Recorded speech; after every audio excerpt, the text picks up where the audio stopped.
era ndudde mbagamba nti Yesu nze ndaba yakola ebintu bina wano ku nsi. Ekisooka yabuulira enjiri, preach the gospel. That was one. Ekyokubiri yawonya abalwadde, kubanga ebyo byonna si byakwogera, biwandiike byonna ebyo. Yawonya abalwadde. Ekyokusatu yaliisa abali enjala, he fed the hungry. Ekyokuna Yesu kenyini yakolanga mu bajiro lya Yosefu, he himself worked. So when I hear Muhanguzi saying that he's working, you are now in the Orium Charity cha Yesu kati Orium Kisinde cha Yesu. So ensonga ezo kati awakasigaddeyo agenjagala abakulu b'amadini bajje banyambemu ke kali akoko nkoba ku ddyo nendeeta kono akwantu ako nakuba. President mumulidde yagambye Yesu emirimu enagi yakola naye President yonuza kabula kataafuuke pastor kubanga kale President yadde Sembabule tuba tutelevu Sembabule omukulembeze gwanga gye yabadde olunaku lw'eggulo. President yabadde agenze Sembabule kansomano okubi ku mukutu gwe byatadde ku mukutu gwe ogwa X gwa ex-president yagambye atya kamunoonye wano nga batulaga ebyabadde Sembabule president aliwa Yoweri. Okay. President agambye ku mukutu gwe ebyabyogedde Sembabule agambye nti olunaku lw'eggulo nalumaze Sembabule. I spent that day in Sembabule district where I commissioned the newly built All Saints Church. I thank Honorable Sam Kutesa for connecting with the partners who quickly built the church. And I also pay tribute to the pioneers who preached the gospel and transformed, and transformed society. I extend my gratitude to Miss Manish and his family, as well as their business, Toro Cement, for building churches across Uganda. Despite not being Christians, their actions align with Jesus' teaching that we shall know them by their fruits. There is a growing synergy between the church and government, both promoting work, wealth creation, and unity. I therefore encourage the believers to continue preaching the gospel of unity, feeding the hungry, healing the sick, and working hard. President Mumulabya, when I later addressed Lale in Sembabule town, I am pleased to hear that Honorable Shats Sam Kutesa has been advocating for the effective use of both small and large land for profitable farming. I encourage all other leaders to follow her example and educate the people they represent on how to utilize their land efficiently. As I flew over Sembabule and other parts of Masaka, I observed numerous coffee and banana farms as well as many cattle farms. This indicates significant improvement in agriculture practices. However, we need to implement irrigation systems to prevent disruptions during the dry seasons. Additionally, we will focus on growing, harvesting, and preventing pasture for the dry seasons to ensure a constant food supply for the cows. Iyo mukulembeze w'eggwanga olunaku lw'eggulo yabadde wali Sembabule ewabadde olutalo Sematalo lwe tugenda okubalagako katono nnyo wakati wa Sam Kahamba Kutesa ate ne Theodore Sekikubo. President yali agenze kugulawo kanisa era agibalaze n'agamba nti kanisa yimbayinza okugulawo twagala okukulisaayo omukulembeze w'eggwanga eyabadde Sembabule. Naye mu bwangu nnyo njala tulage ku lutalo tuyadwogera ku lutalo wakati wa Theodore Sekikubo ne Sam Kutesa. Kutesa adali mu kuwogera bwe yamaze n'ayita Anifa Kawoya jangu oyogere kandi Sekikubo najja n'agamba nange nja kuwogera nja kujja njogere namugamba nti muze tujja gukuwa tuwe ku Sekikubo oyo Kutesa ekyabadde Sembabule olunaku lw'eggulo awabadde olutalo Sematalo maaso ga president ng'atudde wali. Anifa Kawoya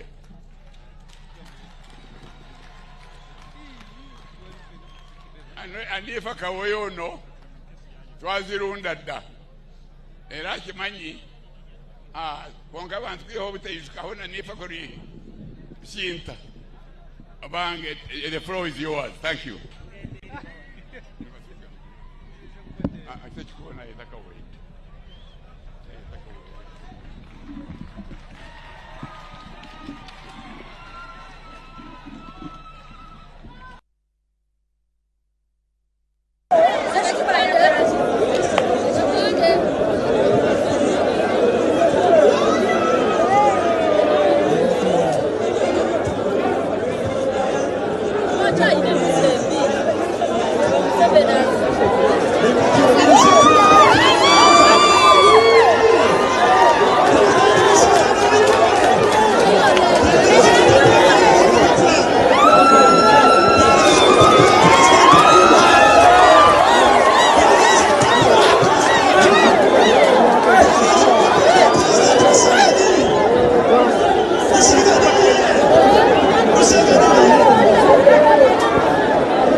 Sembabule ngane president atuddawo engumi n'enyoka era lwaze president agamba nti kanyemuke enve wano esembabule kiri eyo kisa kinegula bannamagye babiri okuli Phineas Katirima ne Rwashande Majors bayingidde ebyobufuzi kati sekikubo obanga nti oliddeko byolidde kiseera osiibule Norman bumutuuse mwena alemwawo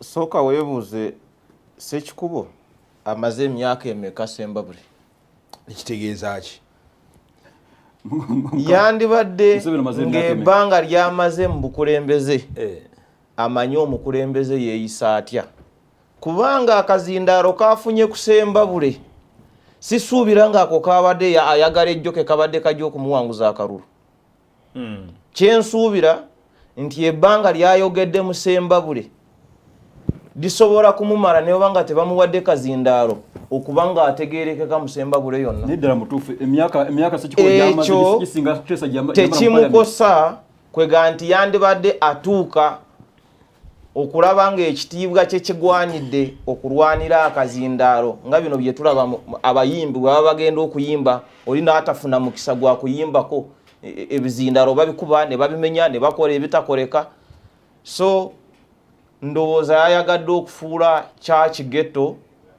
oba yayagadde okugifuula ekintu ekirala mukama we ng'atuddaawo anti kyenkugambye omuntu oli yamugambye leeta njogereko namugaa togenda kwogera wano yalonze kuba omukolo gwabadde gwakuteesa bwe mbanga yegwe nanyinimu constituency ya muwala we yegwe nanyinimu ongaanya okwogera lwaki mba neewaayo nnyo kiki kye mba ngenda okwogera kye soogerangako mu bulamu bw'ensi anti agamba ndi mbaka wa palamenti mulirwana nange mwandinjogeddeko oli mbaka wa palamenti nga si constituency yo lwaki oba olemerako okutuuka n'okulwana oyinza kufuna obunyiikavu mu mutima n'ogamba nze nkoze ntya lwaki banziyiza okwogera n'owulira obusungu naye obusungu bw'obuwulira tobulaga public ekisooka Sembabule president amala gajjayo byasoose okujja tulina ebizibu naffe eri ewaffe gyenkiikirira lwaki nange temundeka nenjogera president ategera ebizibu byange national chairman ate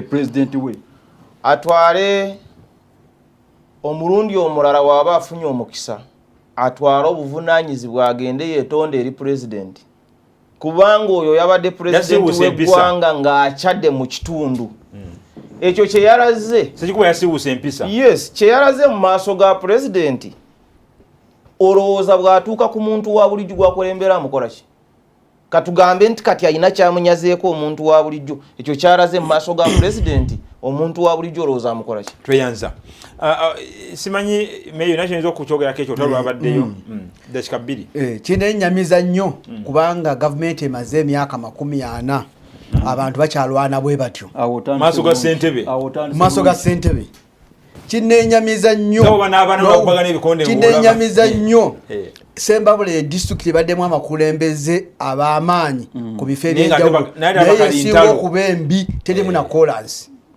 ekyo kyenyamiza n'olaba nti omukulembeze n'azimba ekkanisa nnyo ndimukkiriza ndira musajja mulokole naye enguudo notazitulya kati omuntu ajja mu kanisa etemagana naye notakiraba nti omuntu ono yeetaaga oluguudo abantu banywa mazzi bidiba mutemu esinyo nabo mwe banywa ngendako ku president wa Burkina Faso abasajja abawalabu bamugamba mu nsi baali bagakujja muzimbya mizikiti nabagamba musoke mukole kino musoke munzimbire amalwaliro n'amasomero omuzikiti kujja kubyekolerako kakati Sembabule efaanagana bwetyo erimu embeera eteri nnungi omutali kolansi omuli amakuma mabi omutali malwaliro omutali kiki gwe n'ogamba nti nobingidde abantu nobinze ekkanisa kubanga ekkanisa musobola okutula muti ne musaba tikigaana naye woova mu kkanisa ng'olwadde ojjanjabya oluddawa twaliwo eddwaliro woova mu kkanisa ng'oddayo ku nguudo embi akati Uganda tukyayina obuzibu ennyo ku bakulembeze ndiwakukya mukulu Sekikubo baludde nnyo mu buwuyinza ebbanga lyonna lyabadde naye Sekikubo naye yabadde awumulanga awumula kubanga tisiye muntu akyalwanira akazindaalo omuzinda abadde nagwo munene nnyo ebbanga lyonna awumule kubanga batawumulezogenda mu parliament zadagala okugamba kubanga singa ogenda mu parliament nomalayo emyaka 10 ebintu ebikolemu okutereeza kubanga ebbanga lyamazeeyo Sembabule egikoledde ki kubanga agamaze ndi mu gavumenti ne mu gavumenti olobinzeeyo ki kakati abakulembeze abafaanagana nga bwe batyo so zeri kwayadageza kukola enaku zebagamba kola content kwa TikTok emyaka 10 yakola era nsaasira nnyo abalonzi kwe kuwudiisa abalonzi kati Sekikubo yagakola mawulire yakola ngedda kubanga obadde wa kibiina kyenalemu obadde olina obusobozi lwaki saa zino oyagabimugambira mu kitundu gy'okiikirira enguudo zaffe embi kokasi olina obuyinza weewana nti oliwo NRM otuuka eri kati waki oyegamugambya ku mukolo kakati abakulembeze abafaanagana nga Honorable Sekikubo tibakyasana abalonzi b'e Sembabule tebabuuza mu paliyamenti balondeko ku balonzi abatali b'e NRM opposition gyeri kubanga babagezezzaako badde balimba ebbanga lyonna tibalobinga naye nga tibalobinga tweyanza nnyo oyo ye meya w'e Katabi alinze mukulu William Godfrey Kiwanuka webale nnyo obadde obedda waliwo ebikwokya olutalo lw'e Sembabule olulabye maaso ga president mwami mugalulo bayibuli gyenzikiriza Sekikubo mwamusiriza effujjo lya opposition mmwe alwana maaso ga ssentebe we wulira bayibuli gyenzikirizamu egamba kyosiga kyokola ki kyokungula batukubye kabekube nabo batusibye batubuzizaawo batuse era nejuze ne CDF yagamba tino ajja kutemako omutwe president waffe ebyo byonna mukwano wabasaaga oluusi ebyo byonna bino okuddamu byakatandika bibaddidde kati ensigo gye basiga aba gye basiga kati era ajja kugikungula ate kino naye agirozezaako ani President Museveni yabadde unava n'omugolo n'aguvaako musajja ate siro tasegenda wakayinda otafire mitoma ki ekyabaawo era byebyo walukutana ne Naomi Kabasharira kiki era kiki kyabaawo kati just bitandika butandisi era kibatukola kijja kubaddira mpozi nekira Sekikubo ayina okujja n'alaba yaze ku lwa president we Museveni kwa president we ate national chairman w'ekibiina ate kyogamba kino byanibadde amugamba ayinibadde abigambira ku floor ya parliament amazima gali nti bwolaba ne ba presidential advisors be tebalina namukusa gwakumutukako kati olowooza ki tino omubaka ajja kutuuka ku president kati naye bagenda mu nkuŋŋaana ng'ezo oli akoze ekigambo nti babeera listening posts babuzabuuza nkulu yabasomesa tebaba nabudde mu bulabize wageze wa president kani wamiro yali agala byogerere bwano kubanga yitabakiriza kuwogera. Yes.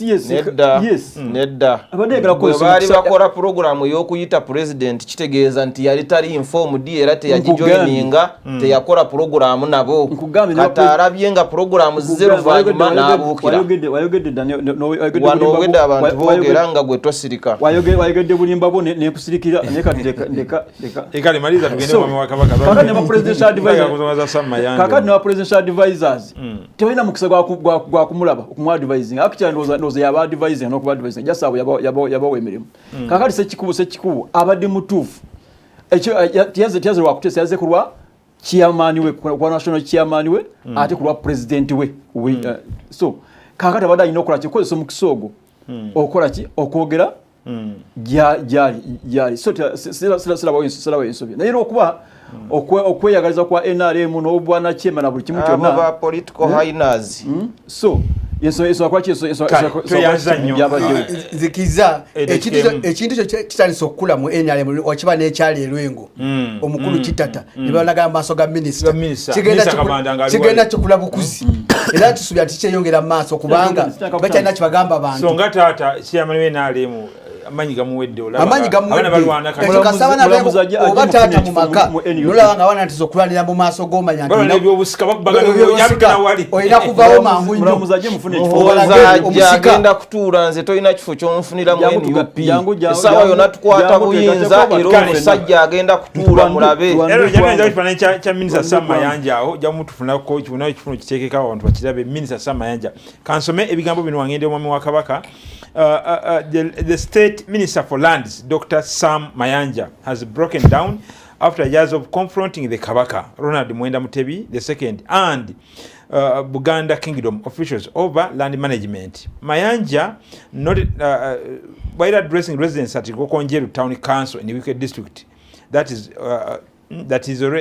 said he's ready to visit Mengo and apologize to the Kabaka of Buganda. He also noted that he will use the same space to inform Kabaka anyway. Neka tujomu chokajuka ekokwetonda. Mayanja abadde Nkokonjeru.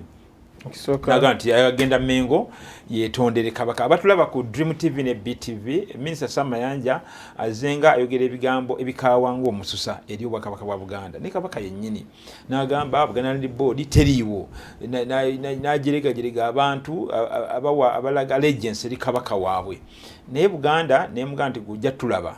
Kakana bamukubye mu kooti yage nti banete munzita mundeke kange netondere Kabaka Mengo munsonyiwe bana abogera bino baba balooza kaseera ako tekasobola okutuuka Buganda none egandi katubalageko ko era manje byazayogera abaluna bamuwagira yogera chairman user kakati sawa zino agenda kwetonda Mengo nja kula kuba joli mu Kabaka muna mukirizanga zo kwetonda ekisooka mwami Mugalula ketuyina okumanya fenga abaami n'abazaana ba Ssaabasajja Kabaka ffenna ti Ssaabasajja Kabaka ekitaffe mu buwangwa yasooka ate era yasembayo bwetuba nga tusoma batusomesa nti Ssaabasajja Kabaka is the Supreme Court. Beyond him tetusobola kubaako nsonga gye twapiiringa. Kyova olaba Ssaabasajja Kabaka yakugamba adibye ennono okusinziira ku mulembe. Ate era ye Ssaabasajja Kabaka ye yeerondera Katikkiro we. Honorable Sam Mayanja nze mumanyinga omu ku basajja abagezi ensi bye yandibadde yenyumirizaamu kubanga lawyer omutendeke akolera mu Kampala Associate Advocates ezimu ku chambers zisinga okuba ez'amaanyi wano mu ggwanga. Era tebakulimba nti byonna byayogera aba tabitegeera. Tukoze program nyingi eza muganda waffe oyo Sam Mayanja naddala ku nsonga z'ettaka erya Ssaabasajja Kabaka n'ettaka ly'Obwakabaka. Ojjukira wano ku ttaka ly'Ekaazi Ssaabasajja Kabaka lye yagenda okulambula nga ali ne Kanso Dennis Bugaya ne Beka Ssejjengo. Ettaka lya Kaazi oluvannyuma Sam Mayanja n'avaayo n'agamba nti si lya Bwakabaka ly'abantu lyaki ebigambo ebyo ebyayitingana. naye ng'akimanyidde ddala bulungi nti ettaka eryo lyabwa kabaka bwaki bwa Buganda.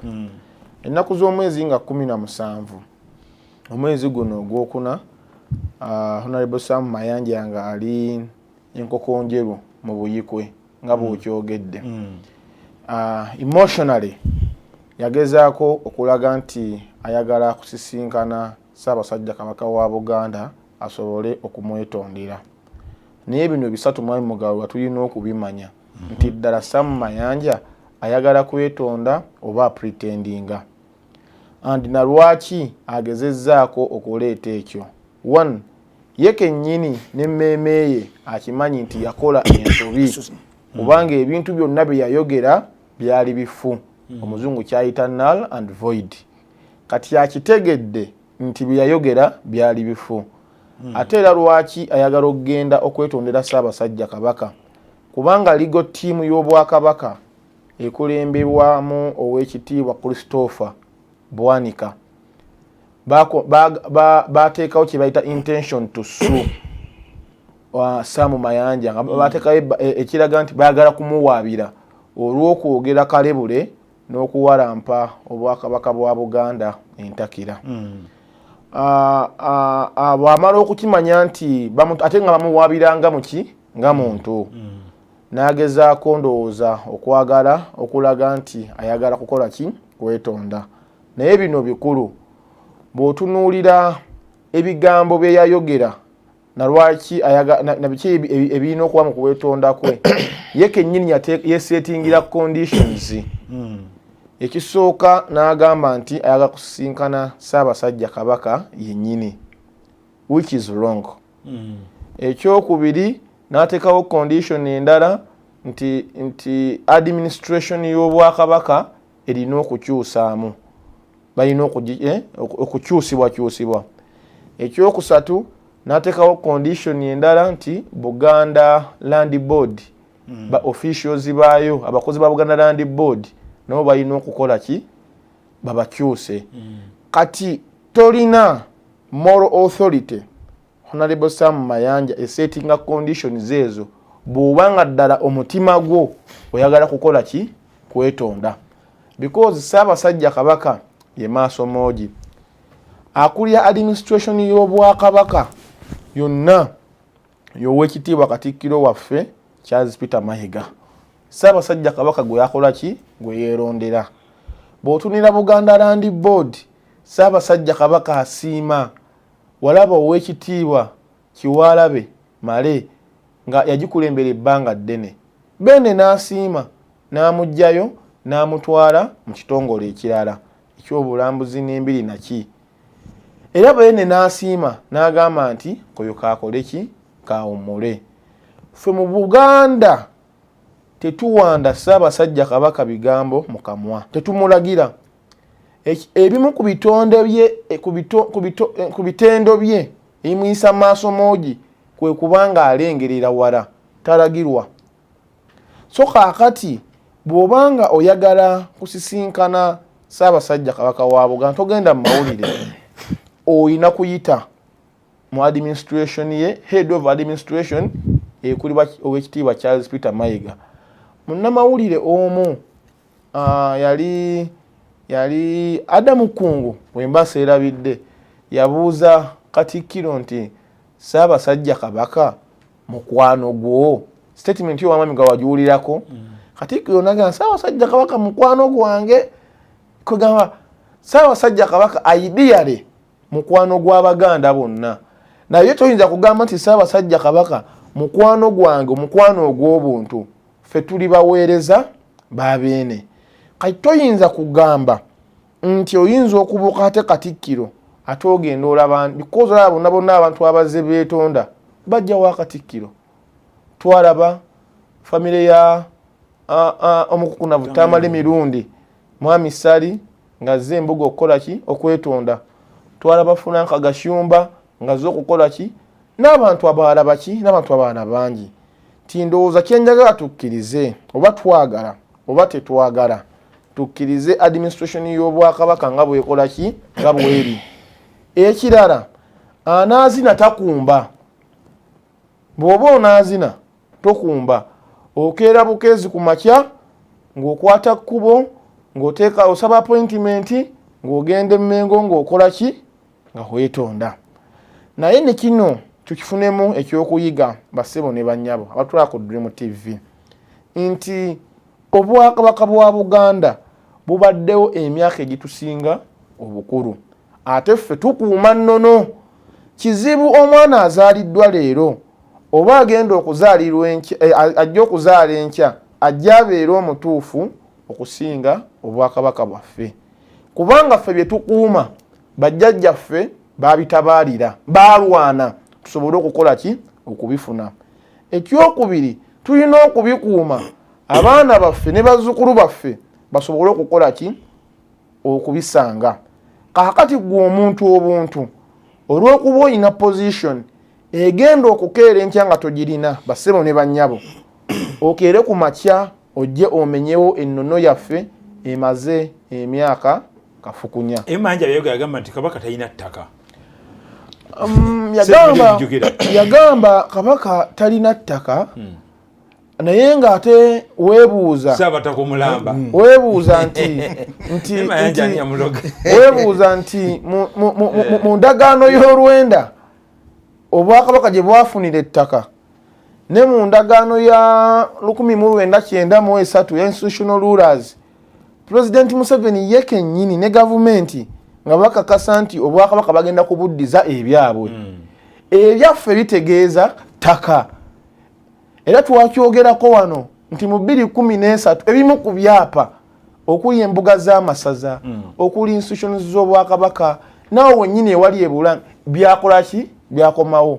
Ani najja nagamba nti Buganda terina ki terina ttaka. Waliwo abantu abamu ng'okwetonda kwabwe wandikukkiriza naye ng'olaba nti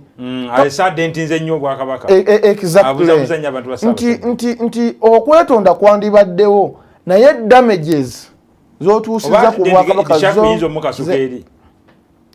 biri ebintu bibiri. Mwami Mugawula walabye ku ttaka lino ery'ekasangati ery'ekisaawa ewali ekasangati awo ebigambo byali bingi ne bagenda mu kkooti obwakabaka omusango ne bukola ki ne bugusinga. Kati Mwami Sam Mayanja bamukozesa ensobi ku ttaka ly'ekaazi kubanga agenda okulyogerako nga nti ettaka eryo lyali lya Ssekabaka Daudi Chwa. The question is Ssekabaka Daudi Chwa yali kabaka wa Buganda bw'avaawo nga woofiisi ettaka eryo liddiraani.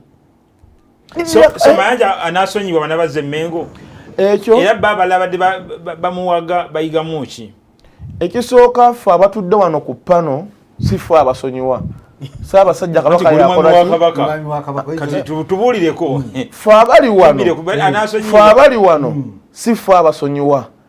Mwami Mayanja kyalina okukola kwe kugenda Emmengo asonyiwa gy'ali ate ne Katikkiro naye bw'ajja ne yeetonda ng'agenda abuulira baffe ng'amugamba nti kyatama emirundi naga nti Ssaabasajja Kabaka akitegeddeko nti muzana okwetonda era bw'amala ng'agenda ng'awaaba embuga ewa Ssaabasajja Kabaka nti musajja ogundi ne gundi abadde wano ne bajeronga obwakabaka nti twetonda biri ku maddi ebyo. Kyova olaba nkugambye nti oluusi twandyagadde okusonyiwa naye waliwo wotuuka n'owulira ng'otendowalirwa nti omwana akwata kati ngono gwe nalabye aguze kaddata ka 5 oba ka 10 nayisa mu bwakabaka n'Abaganda ki eggaali ye Munyarwanda n'ogamba nti omwoyo gwa Buganda ogutafa omwoyo omulungi ogusembeza buli muntu yenna mbadde mutuboola naye obwakabaka buboola era kinyala okubuuza nga ngende ewa abakulu bange naye nga abyogera naye nga ayogera mu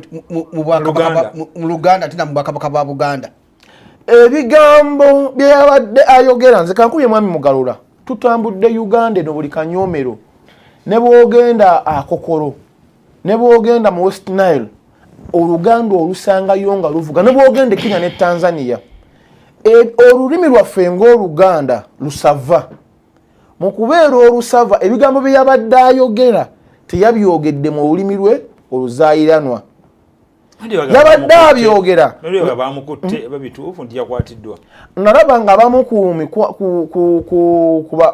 kuba family ye nga bavaayo okugezaako okwetunda nga bakozesa social media n'emikwano gye era ne bamunenya nnyo naye mugamba alina okujja n'akola ki n'amenyawo ebigambo ebyo. Mwami wa Kabaka nga tugenda ku bakulu bano waliwo ennaku tugenda mu kalulu n'olwo ttooka eriwo oyo si wa Buganda oyo zenga obiwulira naawe position y'Obwakabaka eri etya ku bantu Buganda y'Abaganda buka era tali Baganda bonna buyinza kwesimba wano Buganda. One ekisooka Buganda si y'Abaganda kasita ova gy'ovudde n'olinnya ku ttaka lya Ssaabasajja Kabaka oba ofuuse and you pay allegiance to Kabaka kigatteko ekyo n'ossekiba mu kasita ova gy'ovudde n'olinnya ku ttaka lya Ssaabasajja Kabaka kasita ova e Busoga n'osala Nayiro n'oyingira Mbikko obeera ofuuse mwami wa Ssaabasajja obeera ofuuse mwami wa Ssaabasajja Kabaka naye ekisinga okuba ekikulu kwe kuteeka mu Namulondo ekitiibwa atudde ku Namulondo ye Ssaabasajja Kabaka wa Buganda ekitiibwa honorable naye mu kalulu ketugendamu mwami Mugalula apenga allegiance eri Kabaka mu kalulu ketugendamu Ssaabasajja Kabaka bonna bantu be era ffe kitukubiriza abantu ng'abaami ba Ssaabasajja Kabaka nti azze yeetisse ebyo Buganda byesinga okutegeera ebyo Buganda byeyayaanira okugeza omuli okutaasa okunyweza n'okukuuma Namulondo ffe tugamba nti oyo kabeere ng'ava luddawa mwami Mugalula azze yeetisse Buganda byesinga okutegeera omuli okutaasa okunyweza n'okukuuma Namulondo ffe nga tugamba nti oyo kati kiri erinze naawe okukuba ttooki okumulisa ani kwaba abavuganya ategeera ensonga za Buganda Ssemasonga ettaano nga tumuwa obukulembeze ekyo kitangaliza ng'Obwakabaka nakyo ogatteko nekitandikiraawo lwagumya. Okay, nze kyemanyi ku Buganda amaloboozi bakasiba nte Moses agamba nti nedda tamujabangako kaseteesa mu lulimi lulala naye mwami wa Kabaka nti buli alinnya wano aba mwami wa Kabaka. Nze kyemanyi ku Buganda abazadde bange badduka olutalo lw'e Rwanda mu 1959 59 tewali olutalo badduka olutalo lwasooka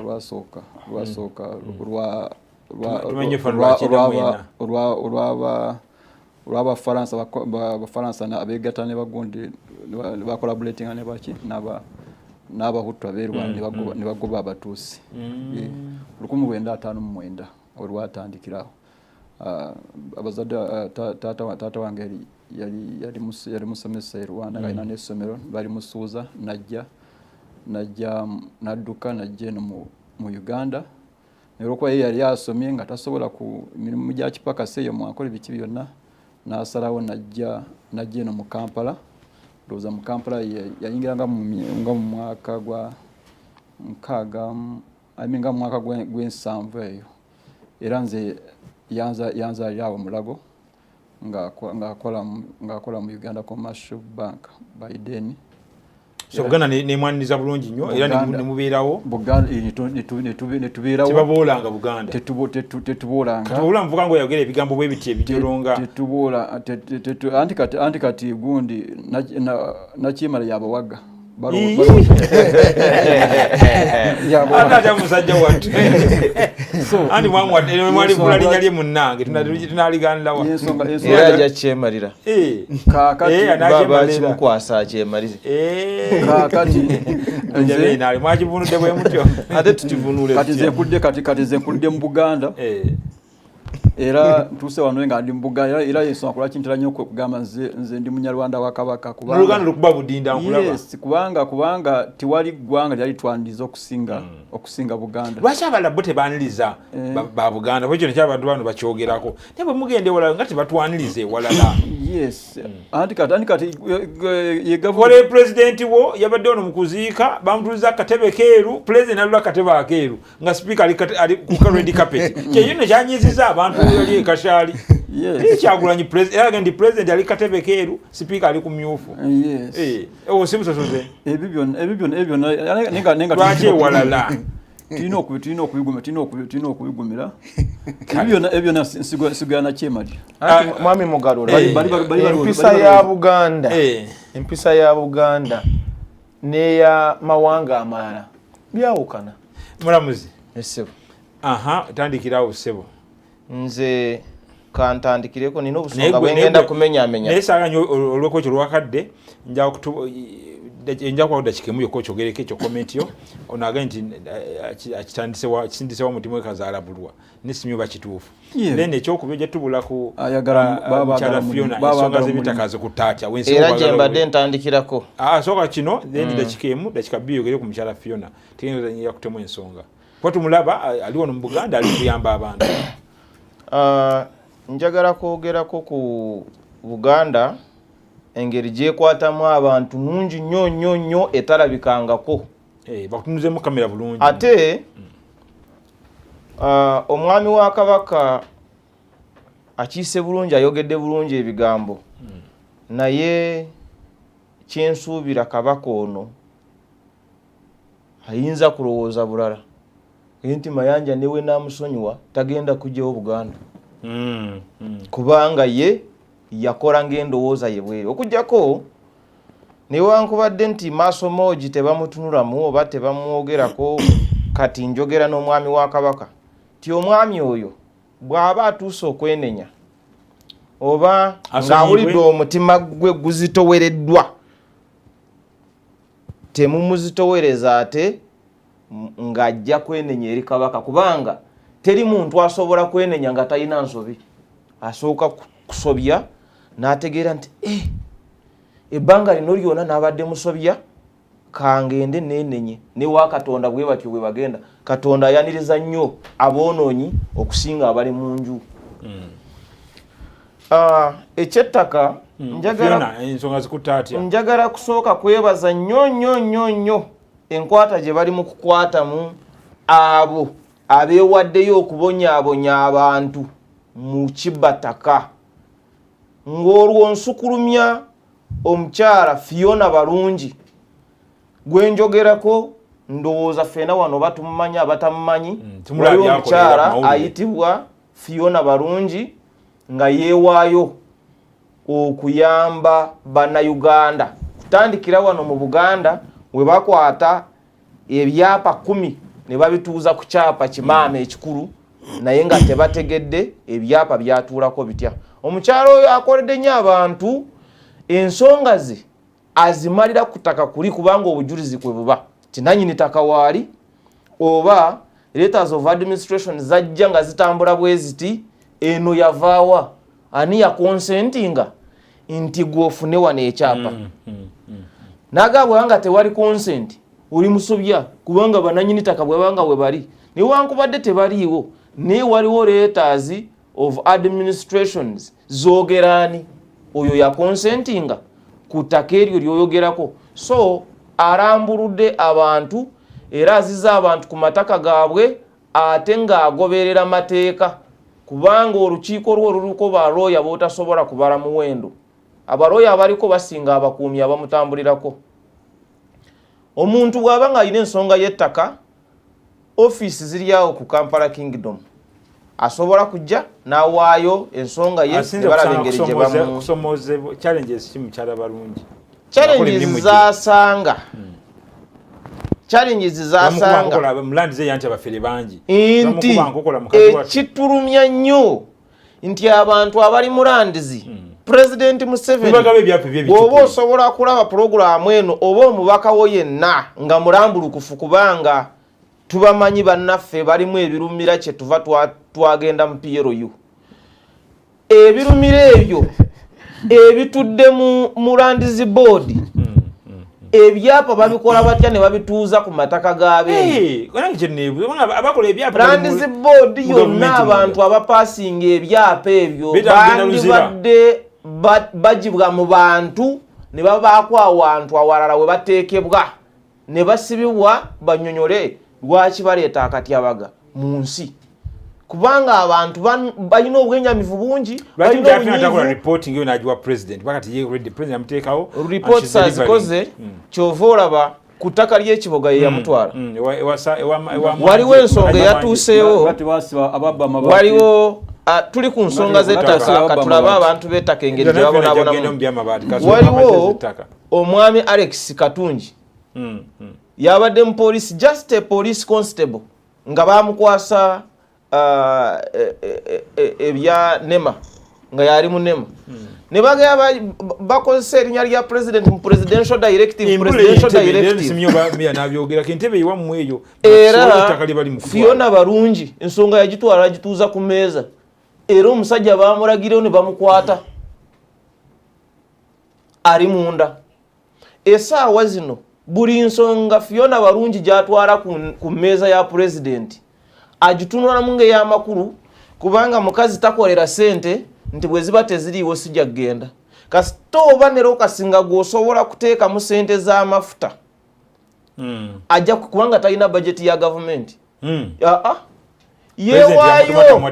yeewaayo akolera abantu yayimuka n'agamba lwaki abantu bakaabira amataka kyemutegeeza kooti ate bannange nkyogerako omulundi omulala ne lulina kyogerako mwegendereza abantu abayitibwa barooya simanyi mu bentudde nabo bamuli mu looya naye mwegendereze barooya bemukwasa ebintu byammwe mu maka gammwe amaka amagaga agaze nga geesiga barooyazi ge gakyasinze okubonaabona kubanga barooyazi bano mwe bantu mwe mufuuse ensuku zaabwe nti emisango gimala mu kooti emyaka 15-20 ng'ogwa Haji Kasule Haji Ali Kasule omusango gwe bagenda ku ttaka mwami Nsibambi n'amubbira ettaka nti ye yasomesa abalamuzi ye yasoma nabo abalala ye looya waabwe nti agenda kunyiga Haji Kasule kwekazizaana mu mayanja kyakola kituufu so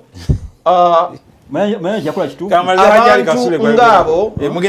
abantu ng'abo Fiona Barungi bali mu kuyamba tewabaako amutya tewabaako akusaba sente mukuba essimu ne bakusaba sente manya nti abo tewanyaza nnyo Nomani mulamuzi abadde ayogera ku nsonga za mukyala Fiona oyo mukyala omulaba ku mawulire agenda ayamba abantu ku nsonga z'ettaka kalowooze nti ababbi b'ettaka tebamukuba ebikono mukazi wattu kubanga president zinga tebukiiko ogambye talina budget yakola atya yatandika dda naye kyovola mwoyo ggwanga bakola emirimu akugamba nti teekamu amafuta tugende ku ttaka singa waliwo budget yandibadde ateekamu amafuta nitayonooneka abalungi mugambi tageza nayonooneka sibalinga mulungi ng'erinnya lye sisuubira nga akyasobola kwonooneka edagesedde kanziwe njaziwa abakulu bali naye kansoke ngende wa mwami Kiwanuka guli wa PPP era byofuza ebukanye gavumenti mwetegese muti obudde buweddeyo muli mu kulwanagana nga bwana bwanjana muli mu kweruma ulampuga mwanga Kivumbi ani newa mu bikirina walala mu jema bali mu kulwana kya mundu bamugobye mwetegese muti okulana nti bya bimukaaga mulaga wenjawulo mwenga aba PPP oba opposition webale nnyo mukulu Mugalula nze ndi wa People's Progressive Party twetegese bulungi nnyo aba People's Progressive Party nga tukulembera president wa Fijo William Magera tutambula okutambula eggwanga lino lyonna kubanga HPP kyekibiina kibadde kiri mabega nnyo g'ebibiina ebirala naye katugaye kuno tetujja kugenda mabega g'ebibiina nga tubadde ebbanga lyonna ninaffe tuvuddeyo omulundi guno 2026 tulesa abakulembeze tulina abakulembeze buli region yonna ya Uganda ndowooza kyekibiina ekyetegese obulungi ennyo kubanga ffe ne mu Western tulinayo bakandidate tetujja kujja bantu bakandidate abali mu Western tubayite mu Buganda tetujja kujja bakandidate abali mu East tubayite mu Buganda tetujja kujja bakandidate okuva mu North tubayite mu Buganda buli candidate gyosibuka region gyojo okulwanira kubanga ffe People's Progressive Party eyagala kubanga Uganda yonange egikavalinze kubanga ekibiina kye tuvuganya tekijja ba candidate mu bitundu ne kibaleeta mu bitundu ebirala balwanira eyo mu bitundu byabwe kati naffe nga People's Progressive Party twalakwawukaneko ku bibiina ebirala ebireeta ba candidate kati ffe tutadde ba candidate buli region yonna Ehoma tuyina y'ababaka wetugende Iba tuyina y'ababaka Abalejje tuyina y'ababaka Entebbe tuyina y'ababaka tuyina n'abagenda okwesima ku bifo ebinene byowa kansala entalo eziri mu bibiina eby'obufuzi ebitambula nti ebyona by'obufuzi bino buli muntu ajja n'endowooza ekibiina kirina ebigendererwa byakyo naye n'abantu abajja bajja n'endowooza zaabwe kati mu ndowooza ezo zibaba nazo zireetera ebibiina bino okufuna entalo munda kubanga endowooza yange eyinza obutakanga ya muganda wange ono kubanga atera kati Norman ayogedde nti ava mu PLU ate nga bagamba dde baddeyo mu NRM kati osha bonna babagamba dde okuva ne ku mukama waabwe jeno nabagamba muddeyo mu NRM era tewaliwo agenda kwesimbirawo ku kadi ya PLU era bagenda kwesimbirawo ku kadi yaki NRM kakati ye ensobi gy'ayina alina okunyweza kati wanaatuddewo ku lwa NRM si lwa PLU kubanga babagamba dda byegatte so mwetegese bulungi kati ffe twetegese bulungi nnyo era mukulu mugalula ne katabi wetegese bulungi katabi netegese bulungi nnyo manyi baganda bange abanupu baleesa abantu 5 naye nsuubira nti bwataana bajja kujjako bonna nja kuba mega. Thank you. Mwami wa Kabaka budde tuweddeko njagala okole statement mu bigambo nga 2-3 ku lutalo wakati wa Mwanga Kivumbi ne banne bava mu Buganda kirekawo Buganda kokasi ya Buganda ekisooka basajja bakulu abo bombi mikwano gyange anani ogambye ani nani Mwanga Kivumbi nani ndaba kava mu Buganda ekisooka emenye bangi ekisooka bwani kampuga badde mmanyi nti ogambye omanye ekiibwe ennaku zino ye mwami Kasibante ne Mwanga Kivumbi ibunna nti Kasibante alwana ko bali ebigambo ebyo naye ekisinga okuba ekikulu tutuule tukanye ng'abaana bannambi ffenna ekituluma Buganda ffenna ekituluma Buganda naye ekisinga okuba ekikulu mwami Mugalula kwe kuba nti ffenna twagala Ssaabasajja Kabaka atukulembere nga Buganda eteredde ki ntende naye bwe tuneeyuzaayuza kijja kwongera okunafuya Ssaabasajja Kabaka. Nyagala tukozese omukisa nti Katikkiro ye mukulu waffe mu buweereza ebbanga lyamalanga waali tugende tumwebuuzeeko tugende atutuuze because Mwanga Kivumbi yakula Buganda caucus nola kati wayogata kumanya tebalina solution tebalina solution okujjako eyo oba oyagala oba toyagala then tujja kumalira wala. Thank you. Tujja kumalira wala kale ono ye Serwadda Juma ali wali Lugoba kyali waffe atulaba nnyo tava ku Dream TV webale nnyo Muganda waffe ali wali Kawempe lubagumi ono gyava agambye nti mukulu Mugalula Buganda lwazi buli ajewanikako ajja kwetonda naffe tujja basonyiwa kale kasaba etonda azali ku kyaminisa Mayanja ngikasana etonda nga tumaliza sebula ukifananyi kya Edi Mutwe sebo batulaga Edi Mutwe bamuwambye kigambibwa muzaako kikati nga bene yupi tekyewo kisa kyokutuwamba n'okututa batusi bano bamulamuzi bano mugenda muleka balina program yonna kubanga beewambye bandi badde basaasanye edda nga amawulire gonna bona tebasituka foot soldiers naye kubanga beewambye kale katusabe Edi Mutwe bambi musajja waffe oyo abajali alabike naye sebo Aaron Nzikiza nsoma ebbaluwa ya police nange okyaddeko awo police efulumiza seminar egamba nti statement on scheduled launch of the youth protest vote on April 28, 2025 by National Unity Platform. The Uganda Police Force has come across an announcement regarding the planned launch of the youth protest vote scheduled for Monday today, 28th April 2025 at National Unity Platform headquarters Kavule. UPF, Uganda Police Force, hereby notifies the organizers and all concerned parties that the proposed launch, along with any associated activities, will not be permitted. All individuals and groups are formally cautioned against participating in or facilitating any engagements related to this launch. This decision has been taken in the interest of maintaining public order. We urge all parties to comply with the directive. Police eganyi chikolwa NUP lobadde Kavule genti nedda temujja kubeera katuve wano tunabiraba taddukira ndulu mbale ne Charles Bagumya doctor agenda nzinja kuba ludi counselor ne yavugenza kaluka wa MP mukamifu ka NUP aka Kawempe North counselor Kawempe ne kati akanze kati kubwa counselor tubene Norman ono wa PLU naye ali attached wali wa mkyala balungi balwanira ku bantu kuttaka mvubuka muto mulabye ate muganda ffe Kiwanuka Godfrey William ajja wali Katabi mulabye ngada kuba meya n'omu wa Kabaka atugenda nti Mayanja ajje yetonde tunamusonyiwa ajje kale nze Moses Mugala